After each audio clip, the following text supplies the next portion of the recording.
Well, welcome to Rev Up Module 12. We're talking about closing the sale and creating clients for life. Awesome. Love it. All right. So let's talk about what we previously talked about up to this point. For those of you who've been with us since Module 1, we had our introduction, talked about our goals, planning, and systems that we need for success. In Module 2, we talked about our brand and how to develop a farm. Module 3, getting ahead of myself. We talked about your database. How big is the database? Not how big numerically, which is good, but it's huge because it is your business. And we talked about what it means to have an online presence. Module 4, we talk about the sales cycle and how to talk or communicate effectively with your clients. Module 5, we talked about the residential purchase agreement or the offer to purchase in North Carolina. Module 6, we talked about working with buyers. What does it take to get your offer accepted? Module 7, it was all about open houses, how you can find clients and brand yourself in that way. Module 8, financing the sale. We had one of our financial experts on the line, one of our lenders. Module 9, we talked about the listing agreement. And then 10, finding motivated sellers, which is, man, that's the big thing today, right? And how to prepare to win the listing when we talk about a listing consult or a listing presentation. Module 11 was winning the listing and negotiating the sale. You know, what happens once you put that sucker under contract.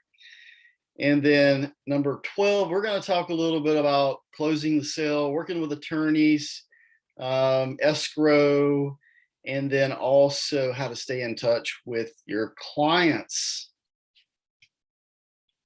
All right. I think I just said some of this. Oh, by the way, pending path. It's a little more extensive than under contract, but pending path is the term we like to use when we're in escrow. So contract to close, that's what it means. All right, we'll go ahead and start with our affirmation. So for those of you who it's been a while since you've had an affirmation, we've done an affirmation or you haven't done one with us. So what we do is we say these out loud because when we internalize, when we hear it with our own voices, it sticks. So I want you to get into the habit of affirming yourself. I know that sounds crazy, but in the mornings when you get up, when you're on the way to meet a client or the beginning of the day, whatever it is, whatever is your best time, say things like this to get yourself going, to start having a positive mindset. You're the way we think determines the way we're going to act and behave. So on 3, let's all unmute and say this affirmation together. All right. So 1, 2, 3.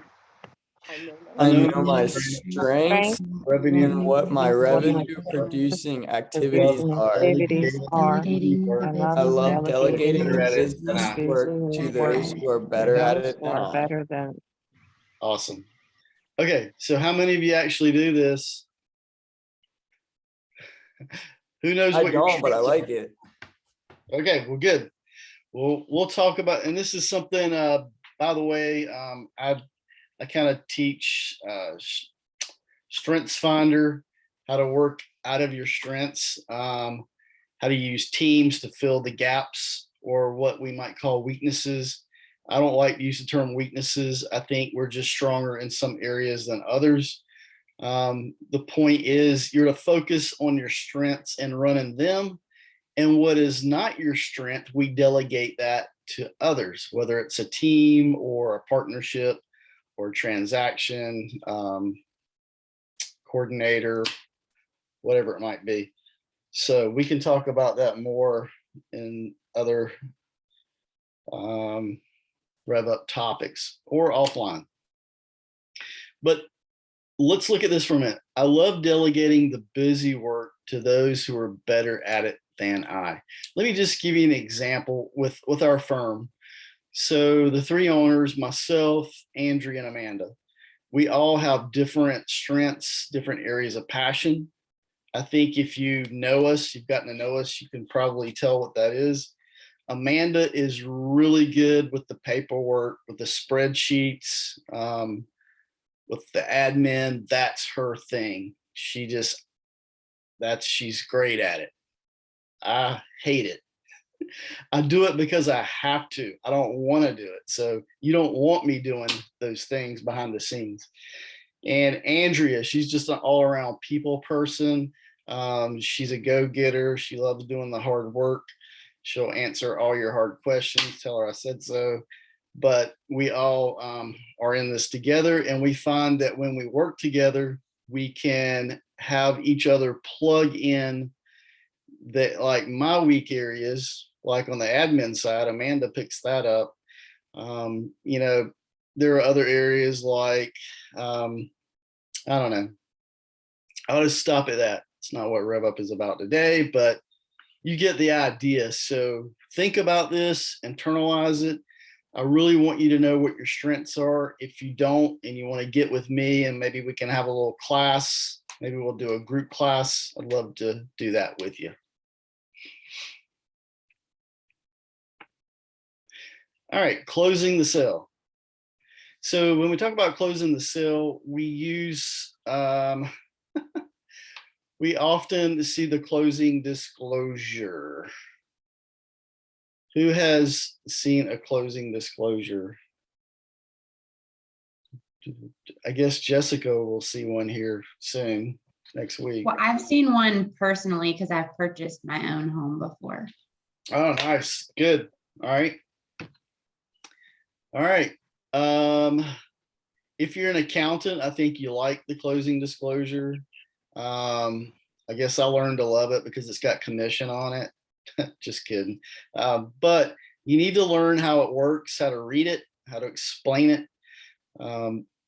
I like to attend all the closings that I possibly can with my clients so that I can be there with them. Sometimes that CD will change 30 minutes before you sit down with the attorney, and your client is going to be looking around like, oh my God, what happened? And nobody's on their side except for you. So try to make sure you're at closings with your clients. So the closing disclosure is basically itemized services and fees charged to the buyer and or seller, the attorney or whoever is sitting in for the attorney. Sometimes you're with not an attorney, but I'm just drawing a blank today. Who else do you close with other than an attorney? Somebody help me here. Title. So a title rep. So if you're closing with a title service, the attorney may not be in the room. However, in North Carolina, attorney still has to be behind a title company for closing.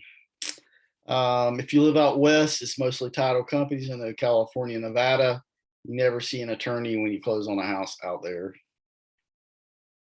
All right. And then you have fees and credits to both buyer and seller on the same form.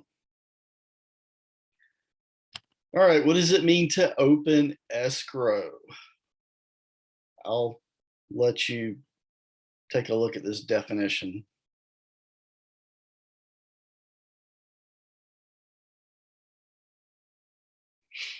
Okay. So it sounds like when the offer in North Carolina, when the offer to purchase is signed by both buyer and seller, and the attorney has possession of that document. Do you all agree? And usually that means the earnest money is sent in and accepted along with it.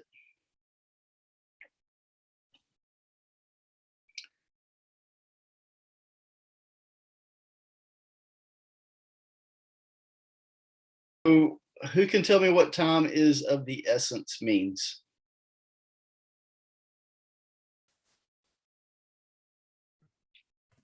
It means pretty much that, you just can't take your good old time and do things on your time. You got to be aware of, the other clients are trying to, get things done as quick as possible as well. So. Yep, I got you. And Brittany, yep. So it's not your time, it's somebody else's time, right? Yep. So there's a deadline. Time is of the essence, mean there is a deadline you have to meet. By the way, when you're representing either a buyer or seller and you have these dates, time is of the essence, it better go on your calendar. I put it on my personal calendar because I want to make sure I remember and make sure I have all documentation that I need taken care of or sent in or signed by these dates. So let's talk about some of these.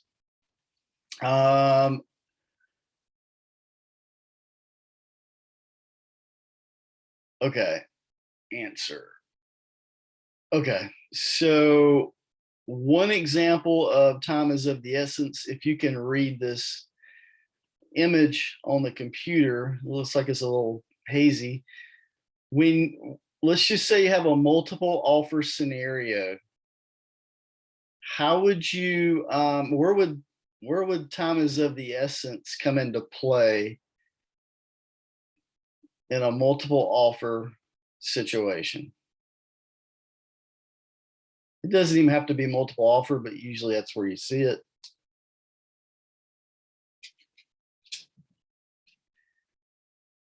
So if you are sending an offer in for your client and you know there's going to be a lot of activity, this property may go fast, you want the seller to respond to your offer by a certain time, what are you going to do?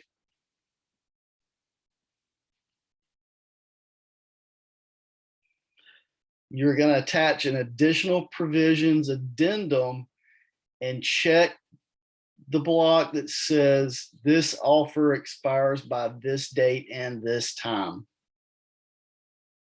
So just know, be aware of that. You have that capability, but be sensitive in using this. You got to kind of fill out the situation on both buyer and seller side and understand that when you do put that time is of the essence on that offer, it is making the seller respond by a certain time or that offer is dead.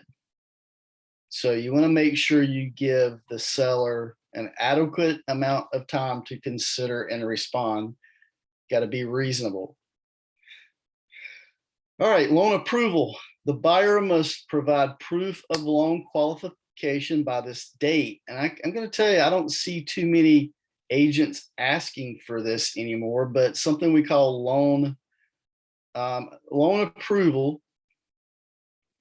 So usually, okay, no, 100% of the time we want loan approval. I think what the better term for this is loan commitment.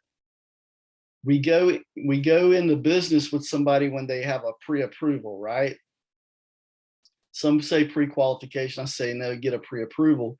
But loan commitment is what the other party is going to want to know. And if you look on your, I think it's still on the South Carolina form, that you have to put by so many days, you will submit loan commitment or loan approval to the other side.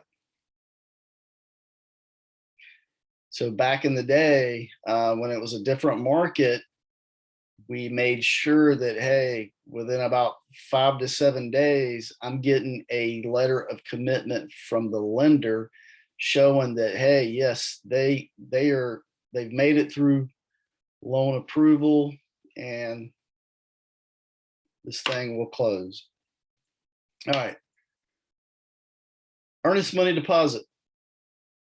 Why is this time is of the essence? Somebody tell me.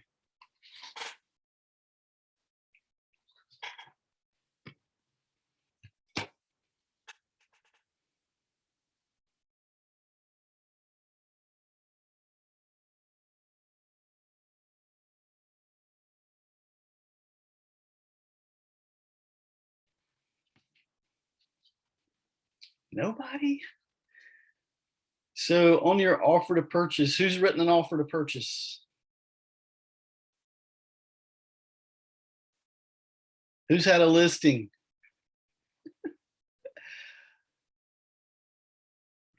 Not me. Okay. Earnest money is going to go on these contracts, right?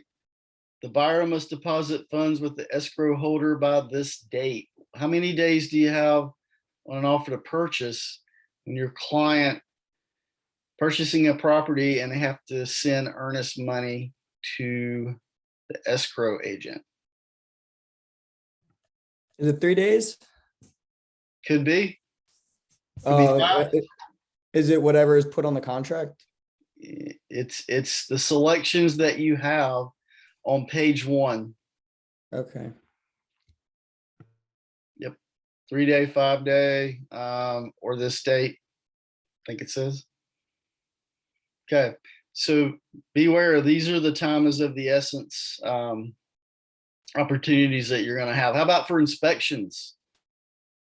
Inspections don't have just an open date, do they? No, you always have to set a specific date on the contracts by when it has to be completed. Right. In North Carolina, we have that due diligence period, right? Inspections must be complete by this date. Then we're going to close by this date. Remember page 2? Maybe it's not page 2 now. Sorry, I need to look. And then we have the repair request. Any request for corrections or repairs must be given to the seller by this. Well, okay, repair request. I will tell you this, in North Carolina, you better turn in your repair request in advance of the expiration of the due diligence date to make sure that you give the seller adequate time to respond, because you don't want to send it the day before due diligence expires and they send it back to you after and they say no. So you don't have time to negotiate. So there you go. All right. Repair request refusal deadline. I know definitely in South Carolina contract that's on there. In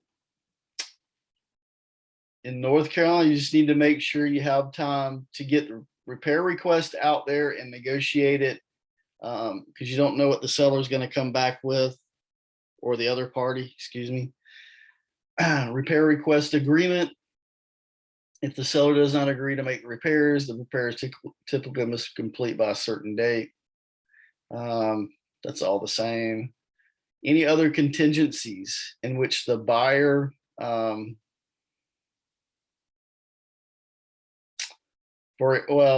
there are other contingencies, but one big one is if someone, we don't see this in this market, but if someone puts an offer on a house contingent upon the sale of their house, that's huge. You'll see that in a buyer's market a lot.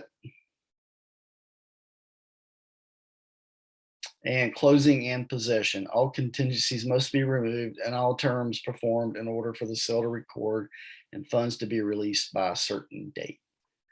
So a lot of times we call that clear title or clean title. The attorney will issue that. So, all right. Let's move on.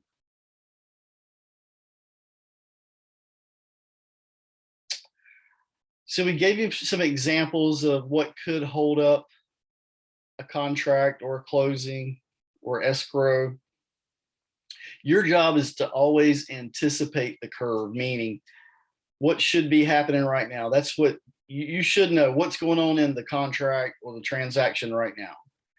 What could happen that would cause it to be delayed, or what could happen that could cause it to close faster. Okay, think like that. So if you're thinking like this, then you're going to be ahead of the curve. Okay. But if you're not asking yourself these questions, you're going to miss something and you're going to have a transaction that doesn't close and you're going to have some unhappy clients. So remember, real estate is all about relationships. It's about people. We're in the people business. We keep people happy, satisfied, whether you agree with that or not, it's true. So mutual agreement is what keeps a transaction open and getting towards closing. If one party on either side decides that they don't agree anymore, that's where the problems come in. So we got to make sure that just because they signed up front on that offer to purchase in agreement doesn't mean they're going to agree on closing day or the week before closing. Okay. So once you get into business and start turning these transactions, you'll see what I'm talking about. People get sour over time. There's this thing called buyer's remorse. Somebody gets under contract and 2 weeks later, like, oh my God, what did I do? I can't do this. They're in their head, or they found a better house. How are you going to deal with that? You know, there's a legal way to deal with it, but also relationally, how are you going to deal with it? Most times, when we use the right language and the right approach, we can keep things going smoothly. So other questions to ask yourself: what action is needed right now? Does the lender need anything? By the way, I will tell you this: when you're helping a buyer, do not expect your buyer to stay in touch with the lender. That is your job. At a minimum of once a week, you should be reaching out to that lender. What do you got? What do you need? How's it going? How's your kids? I don't care what you ask them, but maintain that line of communication because you're going to need it. Seller disclosures. Do you have those? Have they produced them? Are you talking to the other agent about it? Any deadlines like we just talked about? Put them on your calendar, track them. And items renegotiated at the last minute. Wow.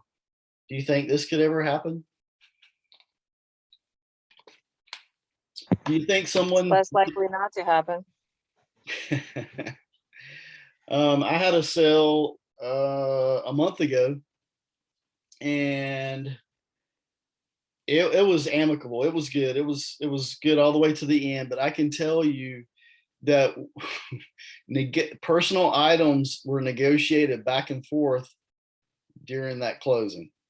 I hate getting involved in personal possessions, but when people see something in a house and they want it, they're going to ask for it.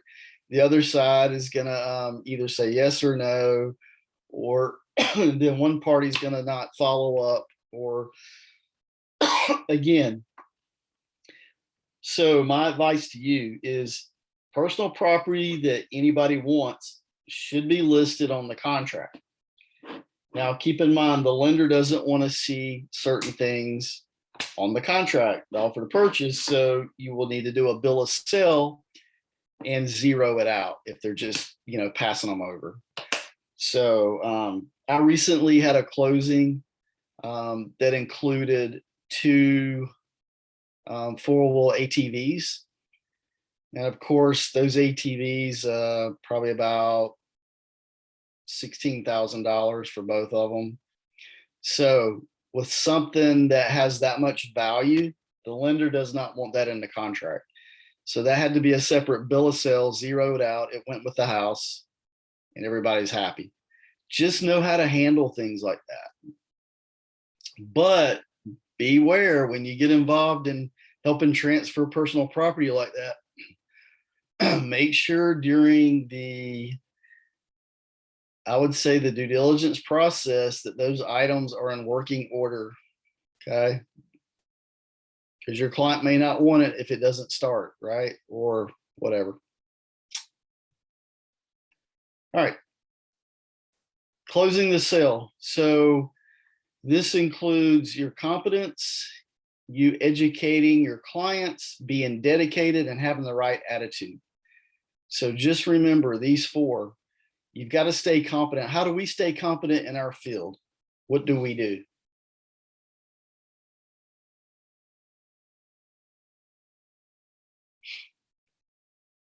So we have this thing every year that's reoccurring that we have to take to keep our license. Continuing education. That's it. Yes. That makes sure in the eyes of the commission that we stay competent. I'm sorry, but 8 hours isn't going to keep us competent, right? We need to stay sharp. So we need to be self-educating. We need to be learning. And at Realty One Group, that's how we aspire to learn more, to be better, to grow our business, and that's what we want you to do. All right. So how important do you think communication and follow-up is? Let me just tell you this. I don't care if you're the best looking, greatest realtor ever walked the face of the earth. If you don't keep in touch with people, they won't keep in touch with you. Now, I know some of us are a little vain and we think, oh, how can someone ever forget me? Hey, but don't worry, they will. Even your own family will forget you're in the business if you don't keep communicating and marketing. Okay. That's just the nature of the beast. That's what we have to do. We put ourselves out there. That's why realtors spend a lot of money. Some of them do, to maintain that market presence. Okay. But you don't have to spend a lot of money. You just have to do a little bit of elbow work, meaning you got to send emails, you got to make phone calls, you got to do visits. You know who you need to be in front of because they're in your database, right? So this communication follow-up thing is huge. So if you learn to love it and make it a system that you follow, you're going to make a lot of money in real estate. This is, and statistics will show you, and I think I have some here later, agents don't follow up. Even agents that make money, they don't follow up. Just think of how much bigger their business could be if they would follow up. So call, text, email daily, even if to report nothing new. Okay, so in the context of this escrow, this closing, the same is true. Make sure you're still keeping in touch with all parties until this thing is closed and recorded. Who do you contact? Well, if you have a transaction coordinator, that person could be working on your behalf. But I would say you as the agent need to stay in touch with your lender, your attorney, those two, and your clients. So those three at a minimum. Your transaction coordinator can take, they can communicate with the inspectors and all that. But if it's you got to keep in touch with everybody. So you got to remember who you're talking to. So a good CRM will help you. Vendors. Who are your vendors? Anybody that's engaged in the close of that sale. So again, the attorney's a vendor, the pest inspector, the home warranty rep.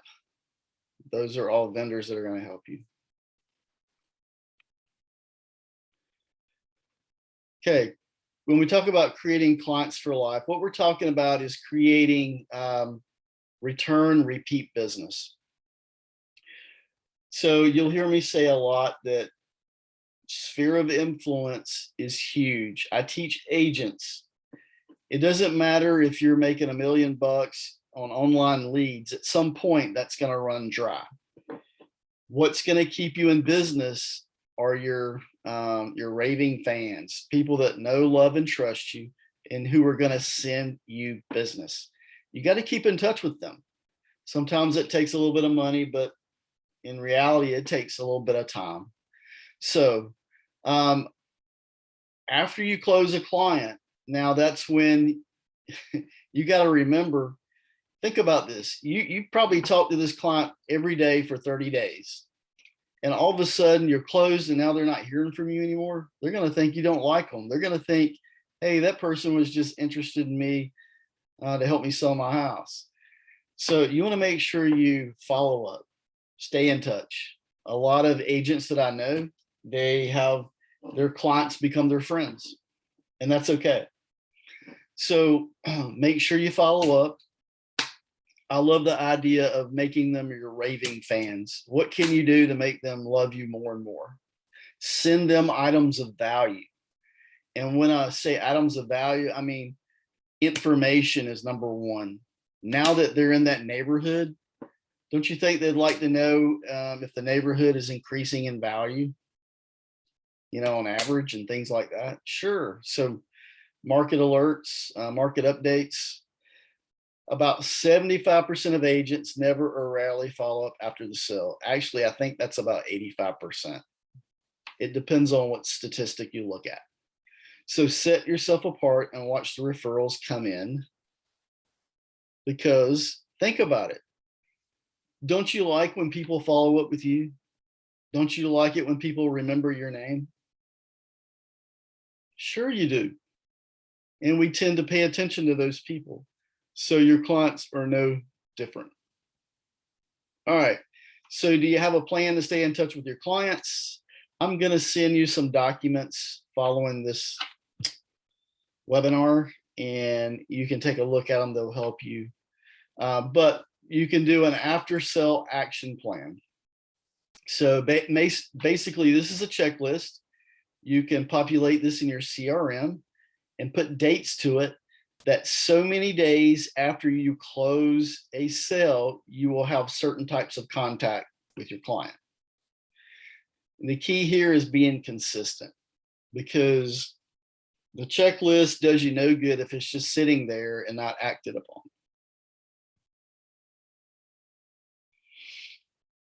All right, so you have all this CE, you're a licensed real estate agent. That means you're a professional. Legally, that means you're a professional. So at a minimum, you got to understand that you're going to be seen as a professional. You're going to be approached as a professional, so you might as well act like one. So get it in your head, you are the professional. So your agents are lucky to have an agent like you, because you're going to stay top of mind. You're going to stay educated. You're going to reach out and you're going to know what the market is doing. So think about this. They want to refer their friends, family, and coworkers to you. They are unaccustomed to your level of care and consistency. That's what keeps them coming back. I hate to say this, but I like to use the analogy of McDonald's versus Chick-fil-A. Now, I know we're not supposed to generalize, but we'll just say was for an Indian Trail over several years. My experience with Chick-fil-A is a lot different than at McDonald's. Okay. I mean, Chick-fil-A maybe has got my order wrong once in several years. McDonald's, I don't go to McDonald's anymore. Sometimes I go get coffee, but anyway, it's just, you see what I'm saying here? So make sure that when people work with you, that you're giving them your best, so they know what to expect when they send their friend to work with you. Any questions? All right. A simple but effective annual after sale action plan, or ASAP, ASAP. It only takes 4 calls or 4 texts or 4 visits, you choose, which we call personal connections. Okay. I would say for this, it should be either a phone call or a visit. A text will suffice if you know this person really well, but throughout the year, 4 calls, text, or visits for a personal connection. All right. Also, throughout the year, you're going to send 12 printed and mailed newsletters, probably once a month, don't you think? Then you're going to send 12 electronic market updates, probably 12 monthly emails, right? And then you're going to send 1 birthday card. Hey, that's once a year. You're going to send at least 1 holiday card. Pick your favorite holiday or theirs. I would say pick yours, because you can talk about your favorite holiday and connect with them.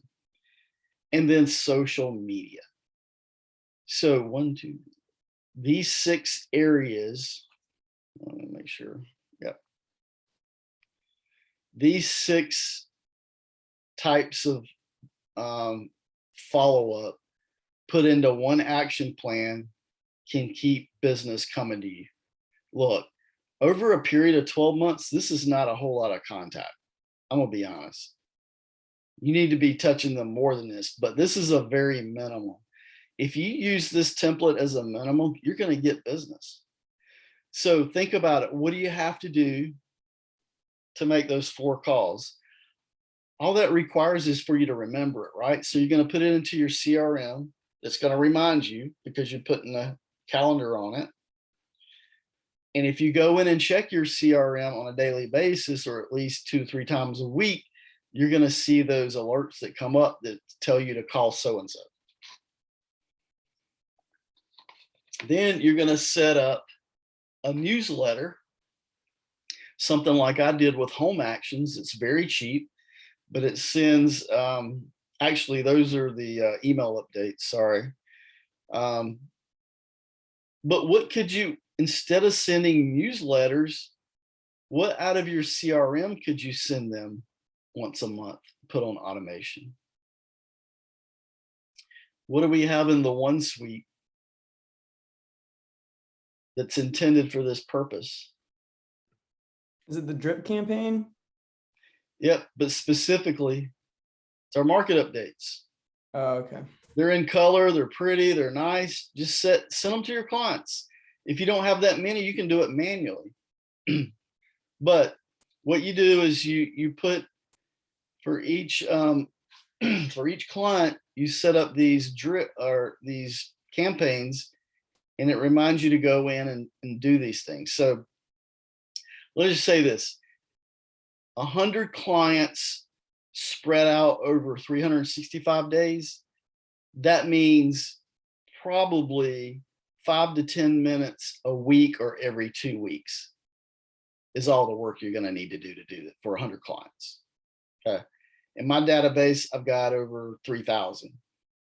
And I can tell you, when I follow this, it doesn't take me more than 30 minutes a week to stay in touch. All right, so I think you guys get the idea here. This is, if you haven't learned anything else in RevUp, this right here, it will keep business coming. The rest of RevUp helps you, gives you the skill set to be able to close that business. All right, and then we end every RevUp with the 1 habit. And I'll just run through this. So the 1 habit is every day you're at a minimum, you're calling 3 new people. You're adding those 3 new people to your database. You're sending 3 note cards to those 3 new people you just added, and then 3 other note cards to 3 other people in your database that you need, that you haven't talked to in a while. So that's the 336, guys. Easy to remember because 336 is one of the area codes in North Carolina, if you're in the middle part of the state. Anyway, 336, real easy. But it's not easy when we don't do it. It's easy when we do it. All right, who has questions for me?